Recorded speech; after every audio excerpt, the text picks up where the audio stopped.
All right. Love it when we get a big old cinematic.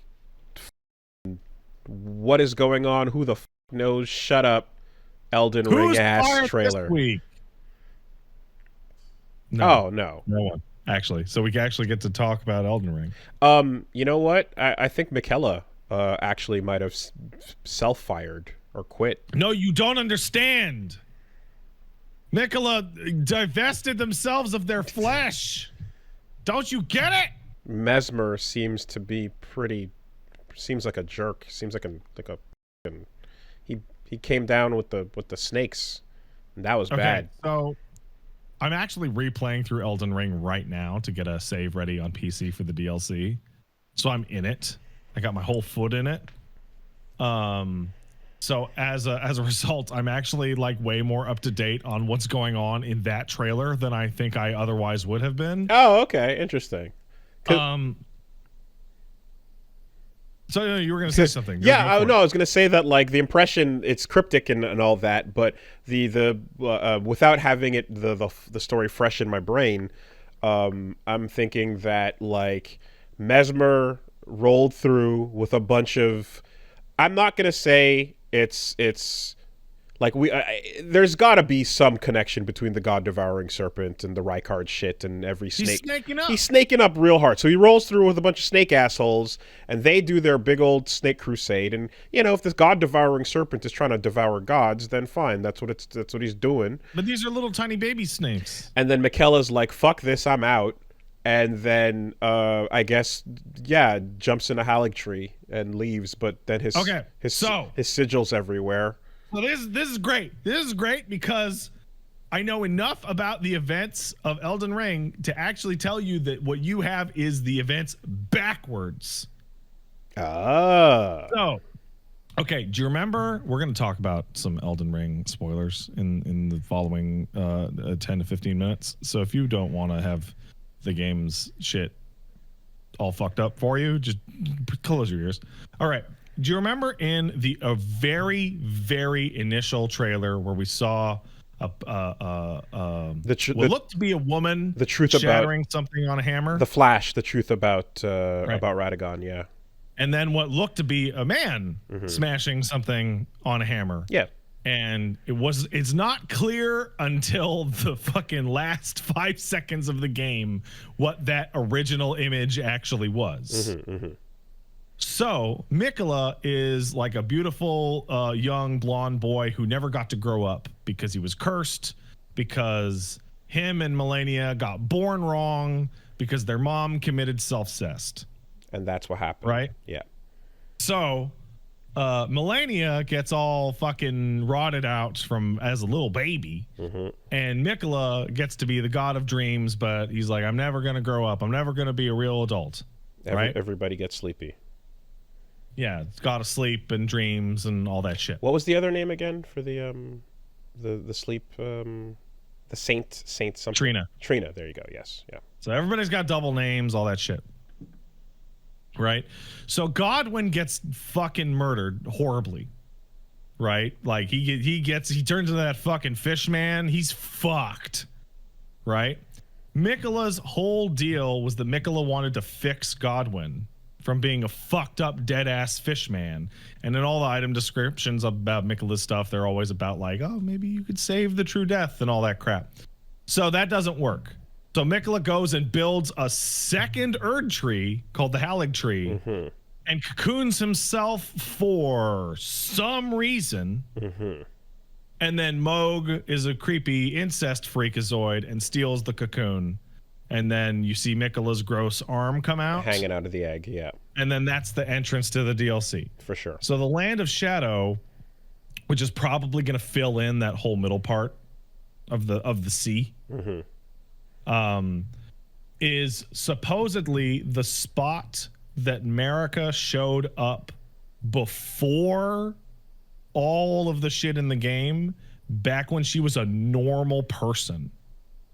Oh, so the whole stepping foot into the lands between, that was the origin point. Okay. Yeah.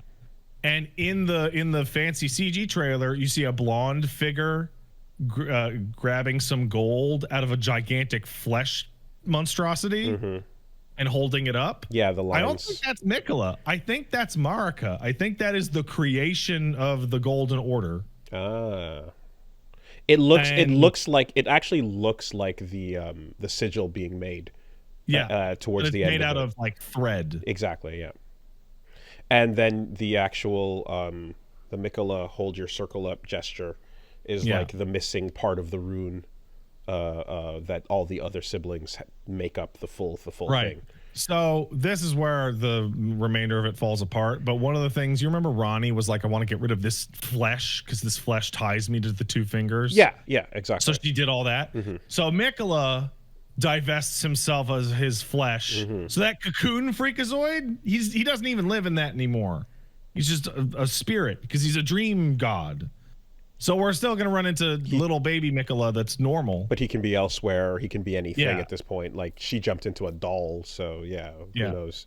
And the other thing is that Mikola, all of the backstory was that Mikola hated and wanted to ward off the influence of what's called the outer gods, which is the bleed god, the poison god, the rot god, like all the deities that are associated with the freak ass status effects in the game that certain people worship. They're all weird space beings, like interacting with the fucking story. Love that space shit. Yeah. Okay, now I guess that then leaves a billion questions, but one is, so the actual big old tree that you fight Millennia in that has the fucking face in it on the bark, what is that? That's probably a big old giant cocoon so he can go to Dream World. That happens to be in a different location. Yeah, because the Erdtree is a new tree. Yes, and it's like it's the sequel to the Erdtree. And you see a different tree in the actual trailer where it's like, oh, that's a full-on thing. Actually, so the new tree in the Shadow Realm is actually two trees entwined around each other. Right. So if that's the Erdtree, and like at the time when playing the original game, not seeing that image, we're like, oh, is this tree with his face in it the Erdtree? And it's like, well, now we know it's not. So then this is some other tree that she's chilling in front of. That being said, I don't know what the hell Mesmer's deal is. He just seems like a jerk. Yeah, and like seems like a jerk flame, right? Asshole. And like and I'm sure it's like he either hates the fuck out of Rykard or thinks Rykard was the coolest shit, right? Yeah. It'll be one or the other. What's interesting is that so one of the things that was interesting about Dark Souls is that it was so obsessed with the imagery of flame. Like every single fucking thing in Dark Souls had some kind of flame analog, right? And so you ran it. You remember Priscilla, the dragon lady that hung out in the Painted World? Yes. So she was cool, right? But she was thrown in there because she was like the most dangerous thing, the anathema to all life, kind of nonsense, but it was not clear. Zuli put out a video recently that broke down how what's probably what the deal with that is that she has elemental affinity to ice, which in a world defined by flame is the anathema to all life. That's pretty cool if that's intentional. Right. That's pretty, yeah. And in Elden Ring, flame is like disgusting. Like flame is like gross, like because it's what kills the tree. Right? Right, and then the giant's flame had to go. Chaos, like fingers. There's the flame of like flame is madness. Yeah. Etc. Trees hate it. And now you get to like even Reichert's flame attacks are actually all lava attacks. And now we have a demigod that is part of the what do you call it, the fucking hierarchy, the pantheon, the family tree. But he's a flame god. Like he's actually flame, which is like the last thing any of them would ever have. So bad for tree. Like even you remember Godric the freak that was grafting things on top of him? Yeah.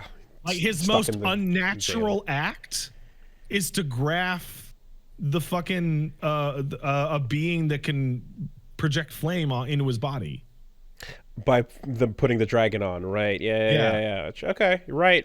Okay, flame is always a cursed, horrible. How dare you, fucking disgusting. Yeah. Brute. Also, people point out there's also Blood Flame, which is from Moog and all his stuff, but that's from an outer deity that Yeah, that hates the greater will. but it is. But his blood does light up on fire as well Yeah. too. Yeah. Okay.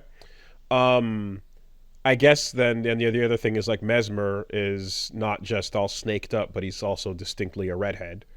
Yeah. So Which means he's got to be of the Ronnie blood, or Ronnie's brother, right? like one of those. Yeah, and the whole deal with Rykard at the time was like he sacrificed himself to find his. He tried to get eaten so that he would find his own immortality route via snake Yeah, and power. he wants to burn down the tree himself. Right, but everyone that followed him fucking hated that. Right, as soon as he did it, it said everyone hated that, and so like he never quite got it going because no one was down with that shit. Well, also his plan was also everybody who's really cool, I'm gonna eat and become a bigger snake. So if that Mesmer stuff is not future but like past tense flashback, it wouldn't have been anything to do with post Rykard swallowing.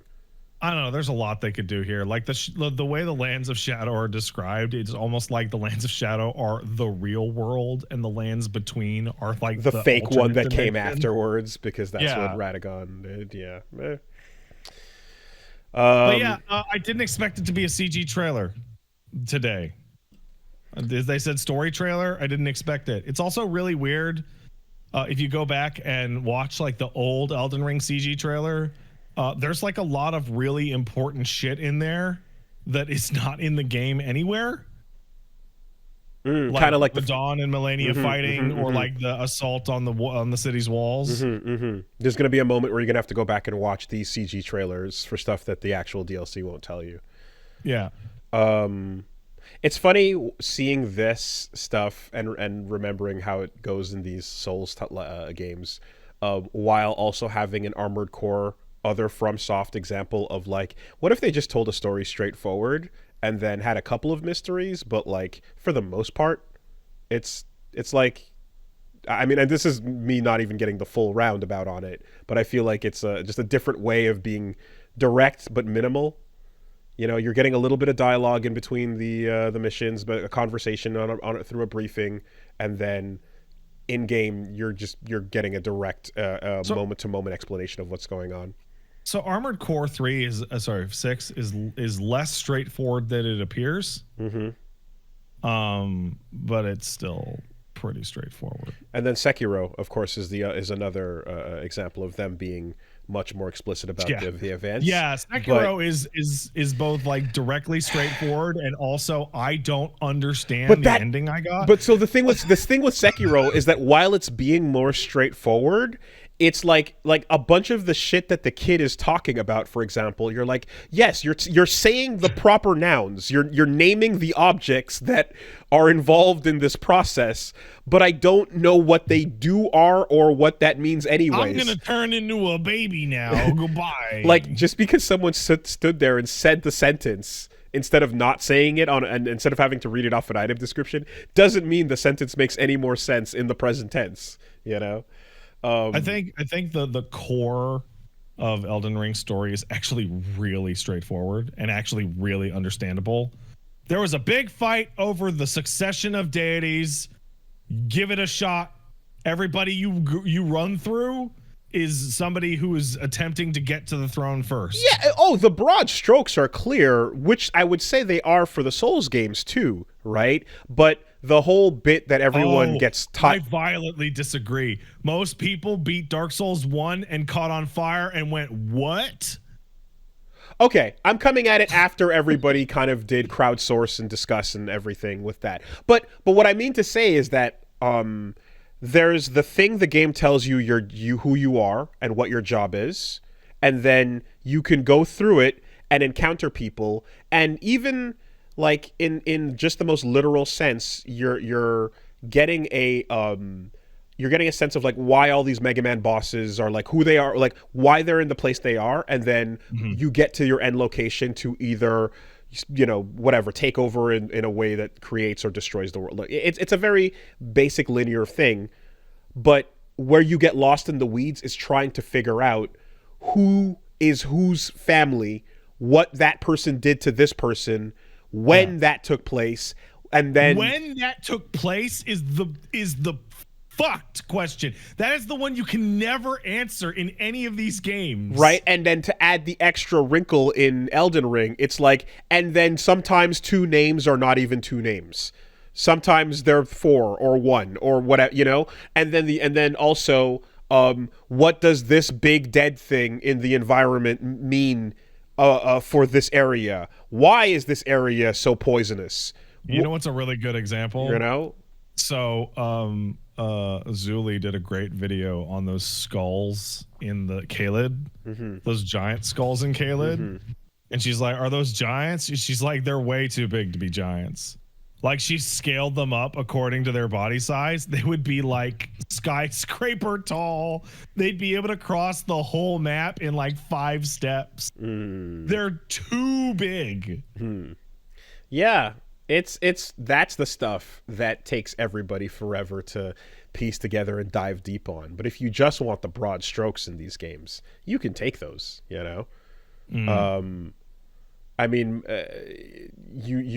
I feel like whenever there's like a giant looming question that goes unanswered in each of those games, the DLC will come out, and then the name of the fucking DLC or the boss you fight in it will just fill in that whole missing gap, and you'll be like, "Oh, okay, there we go, got it." But no, it's the details, right? So, yeah, like you fight Estelle, and it's Estelle, natural born of the void, and you're like, "Oh, this is a fucking alien." yeah. Like, oh, we're dealing with those falling star beasts. Oh, those are that's what that means. Actual space. Yeah. And then of course, like, this is also in a situation where you can't possibly get all the answers by in one route. You have to quest lines that you can't solve, that are choice based or time based and stuff. There's all that shit, right? So yeah, from what you pieced together there, I guess, I mean, I want to fight the formless mother, dude. I'm just like, what kind of cool fucking flippy snake moves are we gonna get? Is Mesmer gonna is it are we gonna get to pull out the special spear again, or is this gonna be the new, like? I think what's most fun is not thinking about Mesmer. I think what's most fun is realizing that much like every time we have ever seen a From Software DLC and they've shown us the cool boss, that's not the final boss.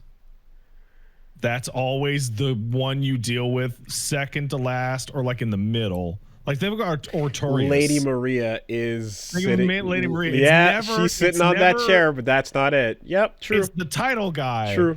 The last thing is always some fucking thing that makes you go, oh, yeah, like the Orphan. Which I don't think the Orphan is cooler than Lady Maria, but it is more confusing. I don't think the Orphan is cool. I think the Orphan's way more interesting. It's more confusing and weird and like, wow, oh god, there's the birthing sack. Okay. And I think Manus, the primeval man, is more interesting than Artorias, but I don't think he's cooler than Artorias.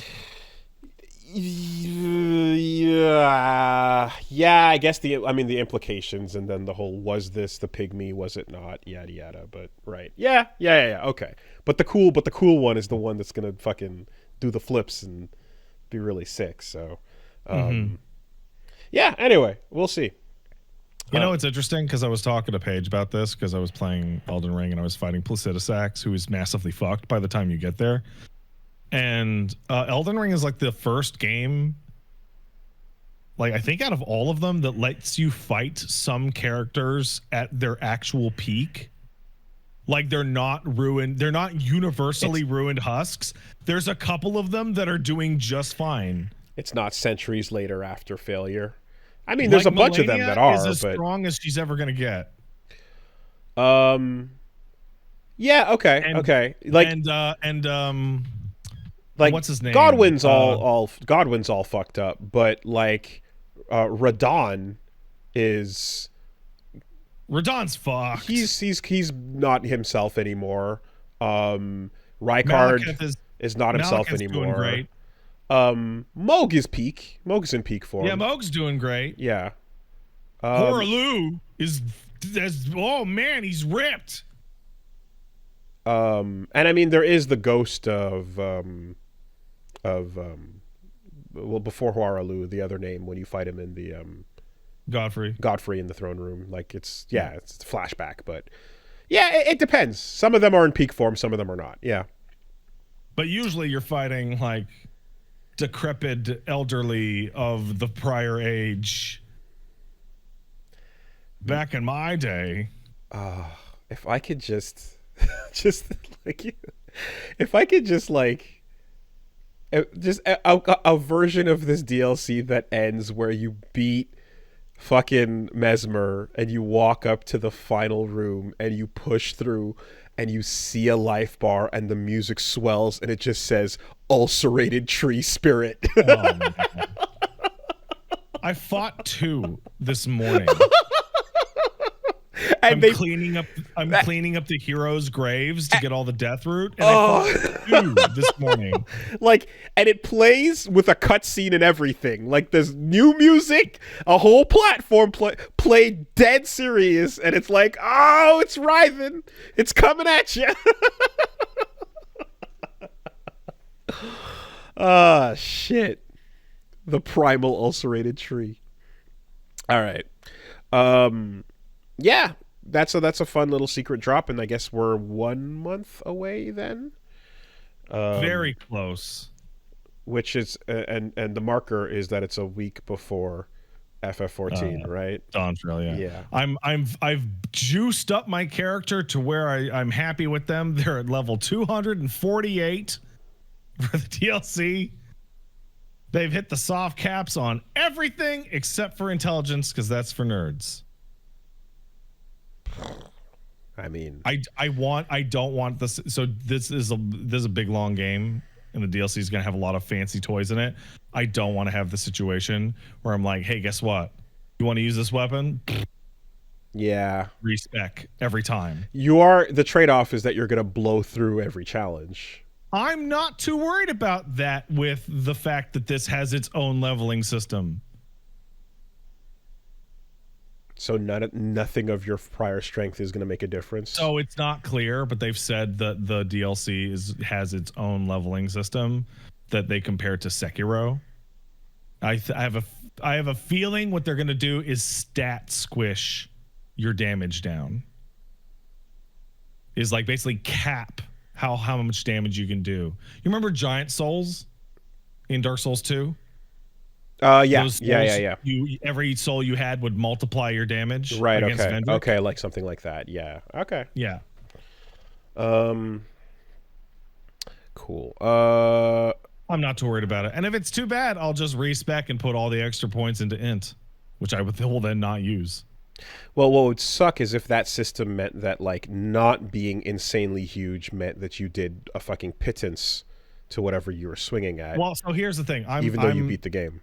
So I play 14, so I'm familiar with the stat squish. The stat squish would basically be to normalize damage values up and down so that the DLC is running its own system based off of its drops instead of your level. It's funny because it feels like it's a really long road to get to what is ultimately it scales with you. But it's, but it's not. You're not actually making the world scale with you, but you're doing a really long route to get the same result. Also, I don't know if we're in this weird situation where Miyazaki will do an interview and he'll explain something, and then you have to sit there and wonder how much of that you believe. Not because he lies, but because he doesn't understand how people play his games. So let's all remember, it should take the average player about 30 hours to beat Elden Ring. Let's all remember that. Okay. Do you remember that? Because I do. I do not. That is the most Okay. insane thing I've heard all year. Oh yeah, I no, that is Get like that is for real. not even 60, not even the like conservative 60, you know? Right. Oh my And so God. about the DLC, he says maybe it's a little bigger than Limgrave. And I'm like, I think it's going to be that whole interior And of that map. the scale doesn't equal the density, man. No, it doesn't. You can't fucking use that as a metric. And the other thing is that he says, well, we've made the system so that, you know, it's like Sekiro. So you come in and you're doing very little damage, but then you can seek out things to make you stronger. So I think everyone is going to go into that, no matter what their stats are, doing basically nothing. And then something within it And then will allow you'll you find to do some real roaming damage. boss. Yeah. And the roaming boss will juice you up. Or make everything weaker or do some sort of effect. Yeah. It's Okay. whatever the math works out on it. Okay. But here's the thing. Here's the weird thing is that, like, so I had a new file and I'm like, okay, there's two things you need to do to beat the DLC. Beat Radon and Moog. That is a real task. Oh, That is not, I'm going to beeline to the DLC. if you went if you ignored the optionals, that is. Yeah. Right. That is a Can you- non-insignificant task. You can't. You have to do Radon to get to. It's not just getting to Moog. So yeah, that's the weird thing, is that Radon has nothing to do with getting to Moog. Yeah. You have to do Radon also. Huh. I have a sneaking suspicion it'll have to do with space or some shit. I don't know. Because once you beat him, the stars fall, and Yeah. he's no longer holding it back. It might have to do with the eclipse because Nicholas also got into the eclipse.